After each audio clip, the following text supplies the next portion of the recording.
আসসালামু আলাইকুম বন্ধুরা, সবাই কেমন আছেন? আশা করছি সবাই ভালো আছেন। আলহামদুলিল্লাহ, আমিও ভালো আছি।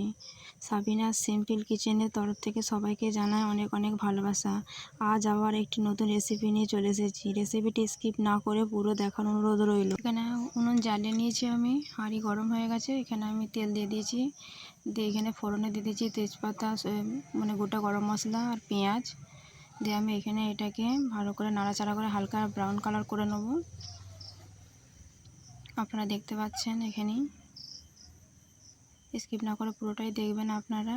তো এখানে আদা রসুন দিয়ে দেবো, হালকা লাল হয়ে গেছে, ব্রাউন কালার হয়ে গেছে। এবার আদা রসুন বাটা আমি 2 চামচ দিয়ে দিলাম। দিয়ে এটাকে আমি হালকা নেড়ে চেড়ে নেবো, ভালো করে নাড়াচাড়া করে নেবো, গন্ধটা কেটে যাবে। তো এখানে সব রকম মশলা আমি এখানে দিয়ে দেবো। আমি যেমন বলছি সে ঠিকভাবে এরমভাবেই করবেন। এইভাবে একবার ট্রাই করুন, আপনারা তো আপনাদের মতো করেন, এইভাবে একবার ট্রাই করবেন, খুব সুন্দর হবে খেতে। তো এখানে মশলাটা কষানোর জন্য আমি এখানে অল্প পানি দিয়ে দিলাম। তো পানিটা দিয়ে এখানে ভালোভাবে কষিয়ে নেবো এটাকে, মশলাটাকে। দিয়ে কষানো হয়ে যাওয়ার পর আমি এখানে মাংসগুলো সব দিয়ে দেবো, গরুর মাংসগুলো সব দিয়ে ভালো করে কষিয়ে নেবো এটাকে আমি।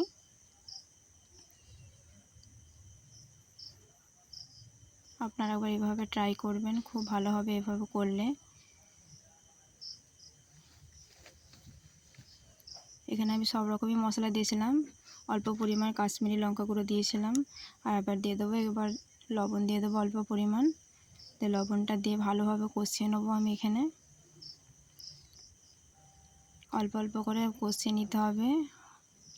দিয়ে আমি এখানে ঢাকা দিয়ে দিয়েছিলাম, কষিয়ে নিয়ে আর একবার কষিয়ে নেবো। দিয়ে ভালো করে কষানোর পর এখানে পানি দিয়ে দেবো আমি এখানে।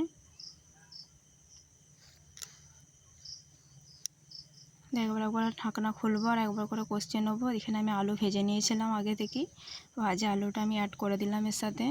দিয়ে আরও ভালোভাবে নাড়াচাড়া করে মিশিয়ে নেবো আলুগুলোকে।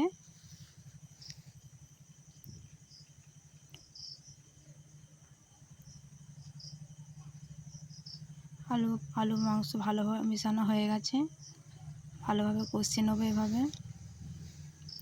এখানে আমি পানি অ্যাড করে দেবো আবার, ভালো করে এরকম ঠিক ডুবো ডুবো অবস্থায় থাকবে, সব রকম ডুবে যাবে এতে। দিয়ে এর অবস্থায় থাকবে। দিয়ে এবার চাপা দিয়ে দেবো।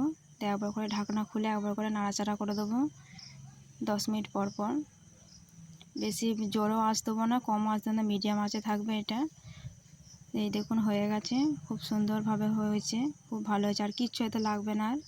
এবার আমি এটাকে আলাদা একটা হাঁড়িতে ঢেলে নেবো এটাকে।